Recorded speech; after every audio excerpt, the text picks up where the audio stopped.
आज का ये मुनफरिद प्रोग्राम स्टैंड अप विद शान है। इस असेंबली इलेक्शन में कैंपेनिंग का आखिरी वक्त चल रहा है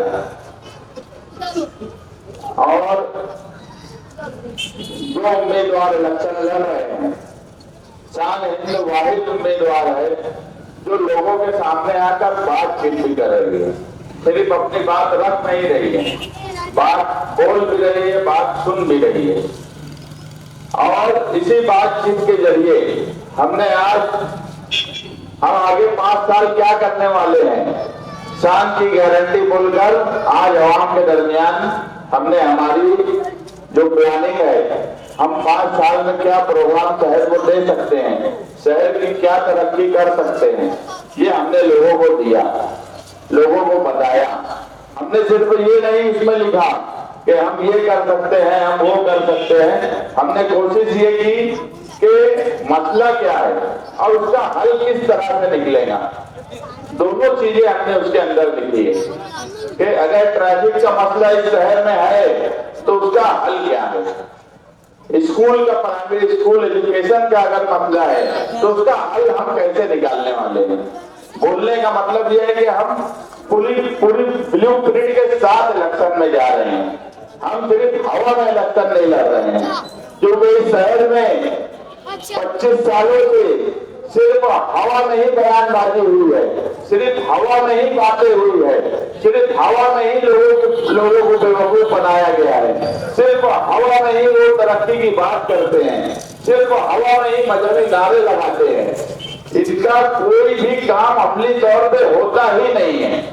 मैं जिस जगह खड़ा हूँ हुडको कॉलोनी, ये पढ़े लिखे लोगों की कॉलोनी है, यहाँ पढ़े लिखे लोग भी रहते हैं, मगर हाय मजबूरी, जब यहाँ पर अनपढ़ जाहिल आकर बसे, जब यहाँ अनपढ़ जाहिल आकर बसे तो आप देखेंगे यहाँ बुराइयां बढ़ी, यहाँ गुंडागर्दी बढ़ी, लोगों को डराने का काम किया जाने लगा, आगरा रोड के शुमाली हिस्से को अपने बाप की जागीर समझा जाने लगा और इस तरह से सियासत होने लगी कि मुखालिफ लोगों को डराया जाने लगा। जबकि जमहूरियत में हमेशा से इलेक्शन लड़कर जीतने का नाम जमहूरियत होता है। ये वही हिस्सा है जहाँ धोखे से सबसे पहले आसिफ शेख इलेक्शन जीते थे, हाथनगर के पट्टे से। उन्होंने धोखा पार्टीज को नहीं दिया था, उन्होंने धोखा अवाम को दिया था। उन्होंने धोखा अवाम की वोट की राय जो है, उनकी राय को धोखा दिया था।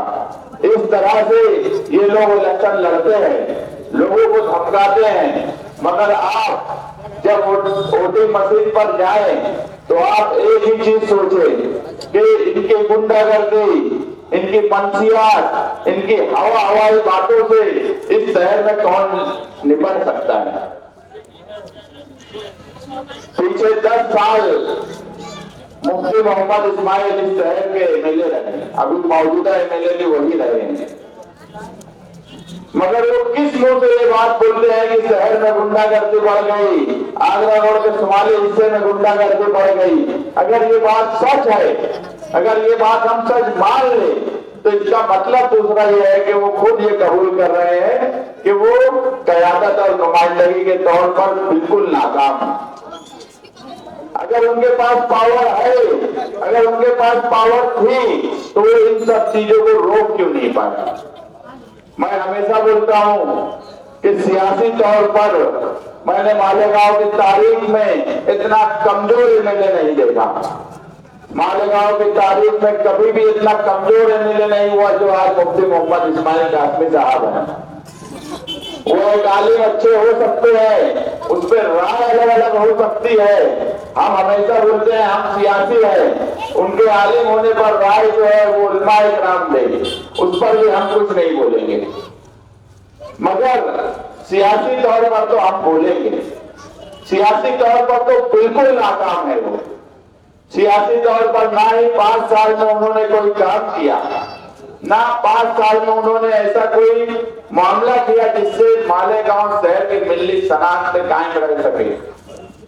आगरा रोड का शुमाली हिस्सा 12 नवंबर का वाकया हुआ, 12 नवंबर के वाकया में सबसे ज्यादा इस हिस्से के लोग परेशान हुए, जेल गए। मैं भी इसी हिस्से में रहता हूँ। जो उम्मीदवार है शान हिंद वो भी इसी हिस्से में रहती है। आपके पड़ोस में ही महेश नगर में हम लोग रहते हैं।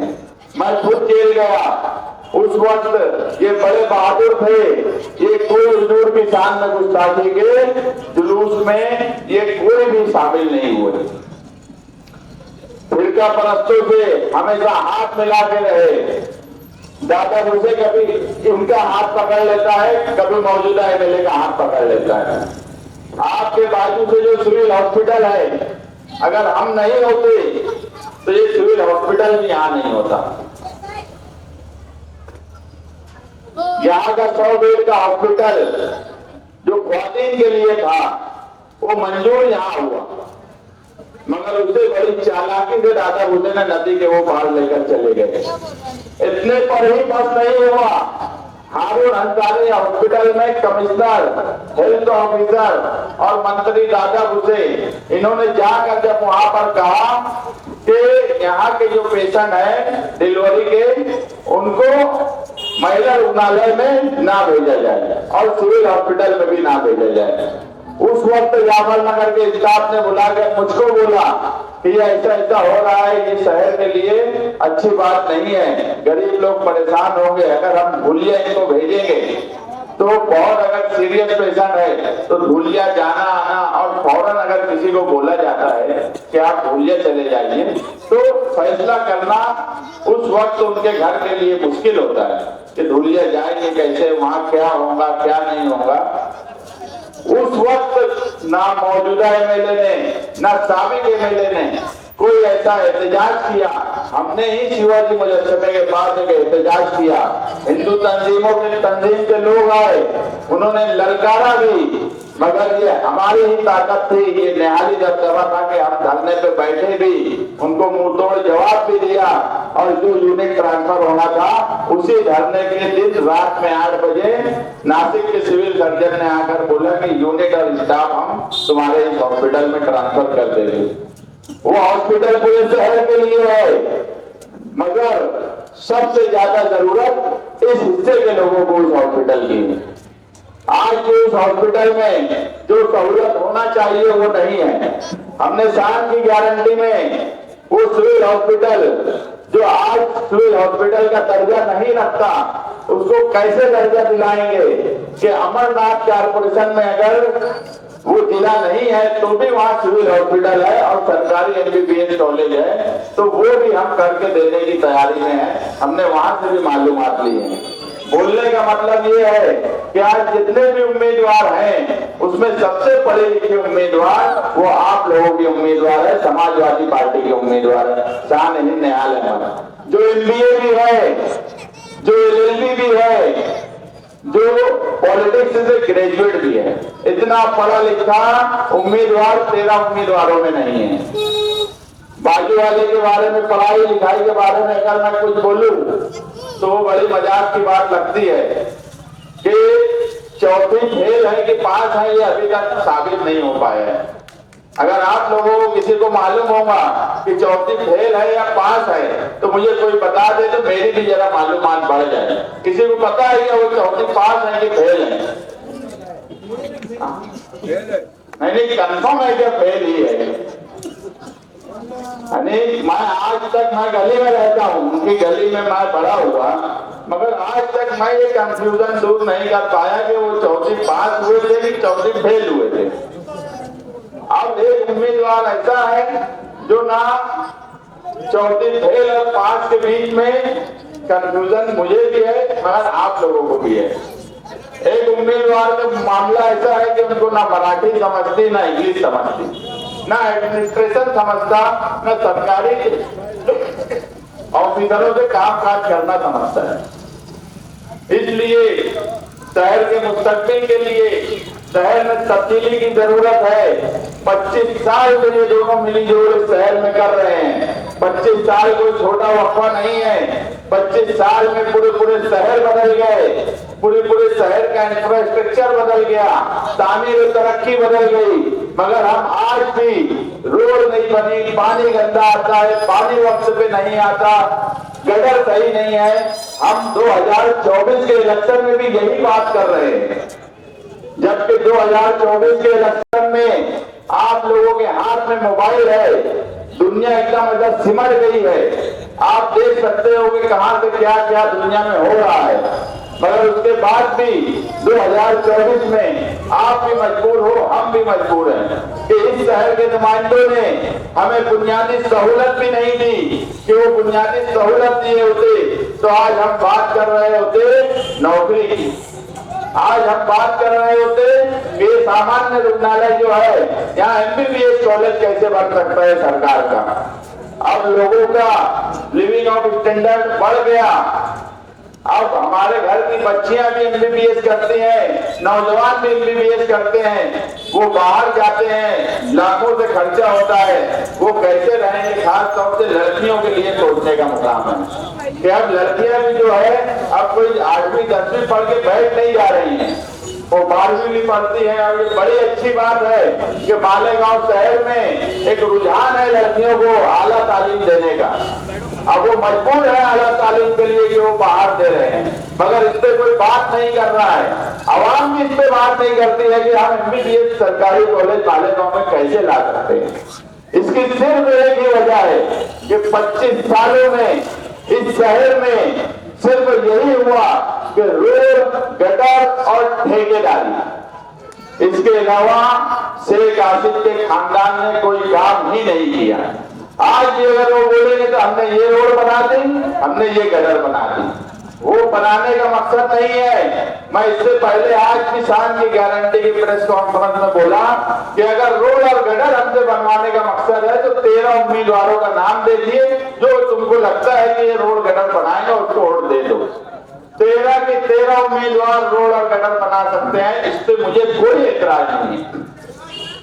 अगर आदमी असेंबली का इलेक्शन जीतता है, वो MLA बनता है, तो वो घर भी बैठा रहेगा तो उसको MLA फंड का लेटर घर पे मिलेगा, सिर्फ उसको काम देना है। मगर MLA का काम नुमाइंदगी का है। MLA जो है वो शहर का नुमाइंदा होता है। MLA इसलिए चुना जाता है जो तुम्हारे शहर के लॉ एंड ऑर्डर से लेकर हर इंफ्रास्ट्रक्चर और मुस्तकबिल में आवाम को क्या जरूरत है इस पर सोचे। मगर हाय मजबूरी, इनको सोचना ही नहीं आता। ये रोड और गटर से निकले ही नहीं, ये अगर निकले होते तो आवाम सोची होती, लेकिन जब ये कोई नहीं सोच रहे हैं तो हम सोच रहे हैं कि किस तरह से हम ये सिविल हॉस्पिटल को और बड़ा हॉस्पिटल करके अमरनाथ कॉर्पोरेशन के जैसा यहाँ पर हम एक सरकारी MBBS कॉलेज बनाने की कोशिश करें। ये हम इसलिए सोच रहे हैं कि हम चाहते हैं कि अब शहर तब्दील होना चाहिए, और यहाँ आए हुए तमाम ही लोग अगर ये मान लेते हैं कि यहाँ शहर को तब्दील होने की जरूरत नहीं है तो फिर हमको भी कुछ बोलने की जरूरत नहीं है। शहर को तब्दील होने की जरूरत है कि नहीं है। आज शहर, पूरा शहर आप देख लो, और मुझे लगता है हर आदमी पूरा शहर घूमता होगा, देखता होगा, उसके बाद आप बताइए शहर को तब्दील करने की जरूरत है कि नहीं है। अगर शहर को तब्दील करने की जरूरत है तो फिर शहर की क़यादत तब्दील करने की जरूरत क्यों नहीं है। अगर आप ये सोचते हैं कि शहर तब्दील हो, शहर के हालात तब्दील हो, और उसके बाद अगर आप सोचते हैं कि क़यादत तब्दील ना हो, तो इससे बेवकूफी वाला फैसला कुछ हो ही नहीं सकता। अगर क़यादत की तब्दीली, शहर की तब्दीली जरूरी है, शहर की तरक्की के लिए तब्दीली जरूरी है, शहर के दबदबे के लिए तब्दीली जरूरी है, तो ये 25 साल की मिलीजोल शहर को तब्दील कर सकते हैं क्या? कर सकते हैं कि शहर को तब्दील? जब ये तब्दील ही शहर को नहीं कर सकते हैं और आप मानते हैं कि शहर को तब्दील करने की जरूरत है, तो आप तब्दीली की तरफ जाइए। इस शहर को तब्दीली की जरूरत है, नहीं तो आने वाले 5 साल में आपका रोड पर चलना मुश्किल हो जाएगा। ट्रैफिक का ये सिस्टम, ये निजाम आज शहर में है कि आज हम अगर शाम में गाड़ी लेकर निकलते हैं तो हम खुद सोचते हैं कि हम जाए कि नहीं जाए। इतनी मजबूरी की जिंदगी ये शहर में हम लोग जी रहे हैं, मगर 25 साल में किसी ने ये नहीं सोचा कि हम कोई नया रास्ता बना दें। कोई एक रास्ता अगर ट्रैफिक का हो रहा है तो उसके नेमुल बदल में कोई दूसरा रास्ता खड़ा कर दिया जाए ताकि ट्रैफिक का निजाम सुधर जाए। आज कुसुम्बा रोड कि आसपास रहने वाले लोग कहीं ना कहीं जान हथेली पे लेके चलते हैं। कभी न कभी एक्सीडेंट हो जाता है, एक्सीडेंट होता है तो हम भी आते हैं, सब आते हैं, आंसू भी बहाते हैं, मगर उसके आगे क्या? उसके आगे क्यों नहीं 25 सालों में सोचा गया कि ये ट्रैफिक का निजाम अगर इतना खराब हो रहा है, ट्रैफिक इतनी बढ़ रही है, तो कोई नेमुल बदल के तौर पर कोई रास्ता बनना चाहिए। शहर इसी तरह बनता है, शहर इसी तरह बनता है। आप कोई भी शहर में चले जाइए, अगर शहर का जब हिस्सा बढ़ना शुरू होता है तो वो एक प्लान के तहत बढ़ता है, उसके इंफ्रास्ट्रक्चर को उस तरह से बनाया जाता है। ये सरकारी दबाते में बैठे हुए लोग करते हैं, मगर उन लोगों से काम कराने की जिम्मेदारी जो है वो क़यादत करने वाले नुमाइंदे की होती है। इस शहर में क़यादत करने वाले नुमाइंदे, जिन्हें ना सरकारी दफातर में काम करने वाले लोगों से काम करना आता है, इनको सिर्फ यही आता है कि कैसे क्या करोड़ों का बजट लाया जाए, उसमें बदलवानी की जाए, हमारा घर भरा जाए। इसके अलावा इस शहर में 25 सालों में कुछ नहीं हुआ।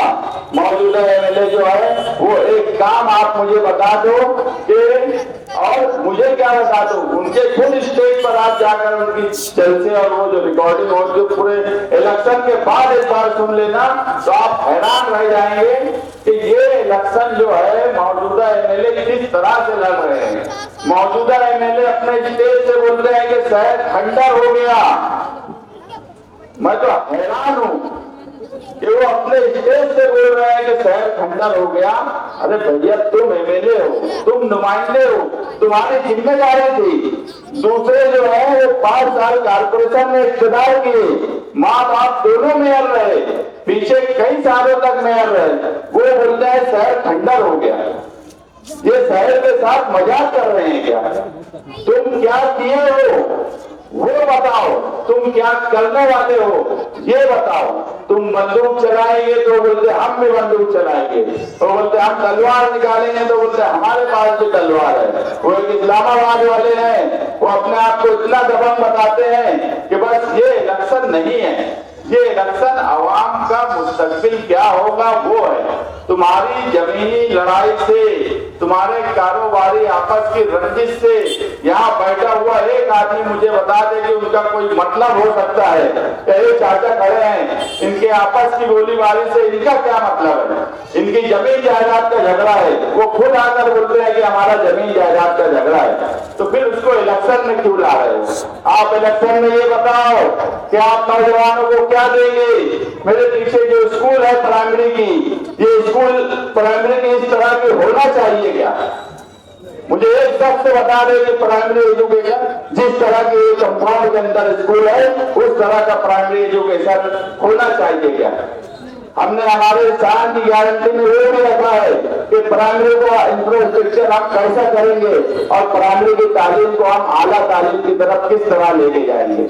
हम इलेक्शन लड़ रहे हैं तो हमारे पास आगे का प्लान है, हम मुस्तकबिल में क्या करेंगे वो बातें हैं, हम माजी में क्या किए वो आपके सामने हैं। हम एक नए तरीके से इलेक्शन में आए हैं, इसीलिए ये मुनफरिद प्रोग्राम कर रहे हैं कि आपको भी अगर कुछ हमसे पूछना है तो आप लोग पूछिए, उसमें हमारी भी समझ बनेगी। हम ये नहीं कभी बोलते कि हम ही बहुत समझदार हैं, हम ही बहुत आला हैं।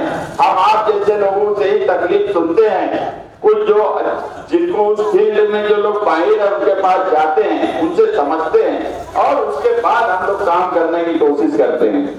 मुझे बड़ी खुशी हुई कि जब भी फिरका परस्तों की बात आई तो हमने हमेशा इस शहर में मुंहतोड़ जवाब दिया। अगर घर की यात्रा में खतरा हुआ तो उसके खिलाफ तोड़ कर गए, हम अवामी एहतजाज किए और उनको 1.5 से 2 महीना जेल में रखा।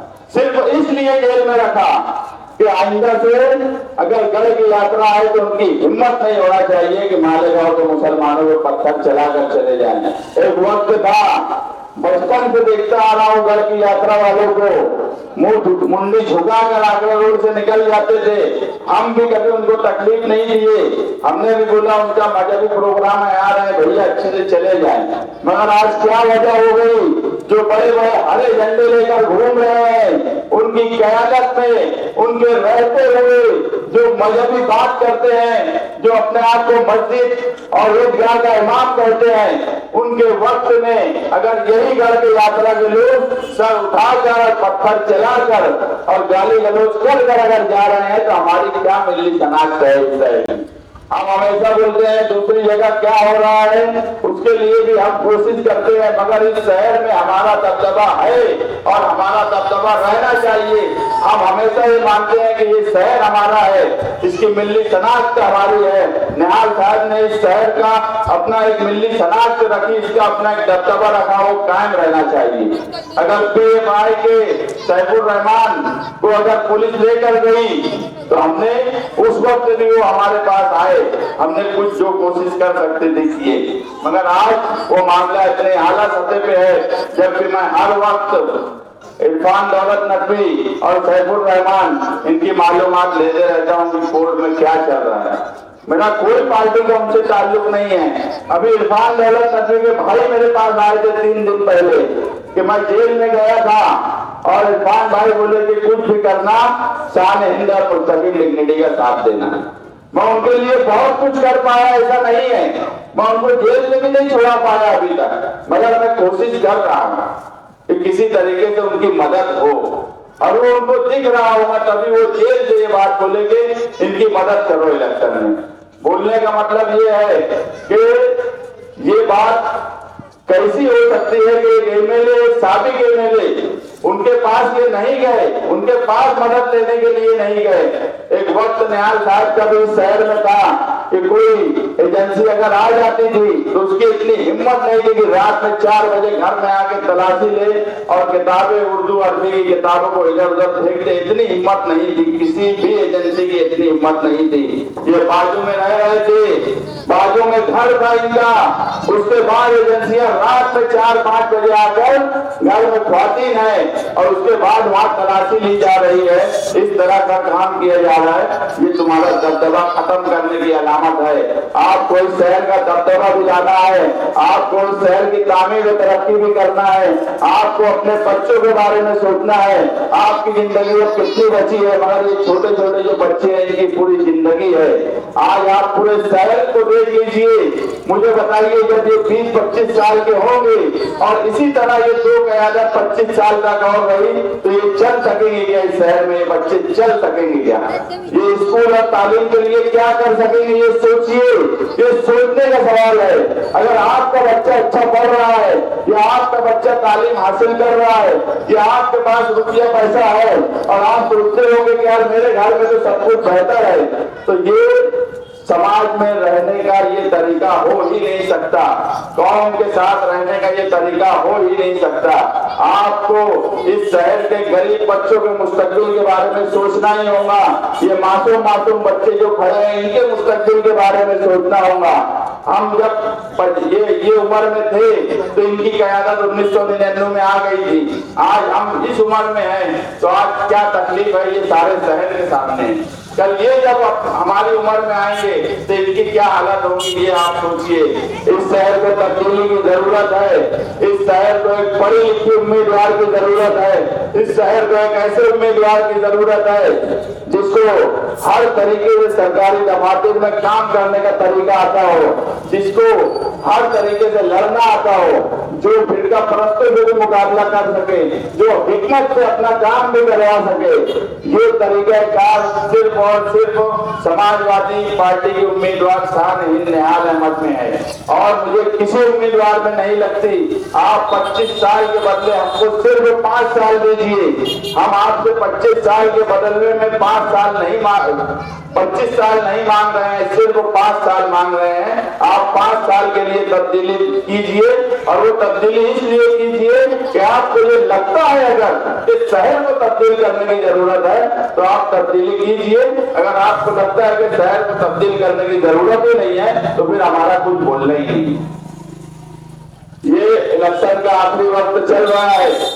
कल आखिरी जलसा है ख्याबान निसार चौक पर।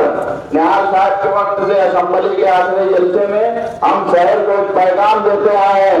कल इंशाअल्लाह 7 बजे से 10 बजे तक जो जलसा है वहाँ हम शहरियान को एक पैगाम देंगे। आगे क्या होने वाला है, क्या करने वाले हैं। मुंबई से, यूपी से भी कुछ लोग आने वाले हैं, उनकी बातचीत चल रही है। कल आखिरी जलसे में, आखिरी लड़ाई में आप हजारों की तादाद में आइए, यही गुजारिश आपसे करने आया हूँ। शुक्रिया।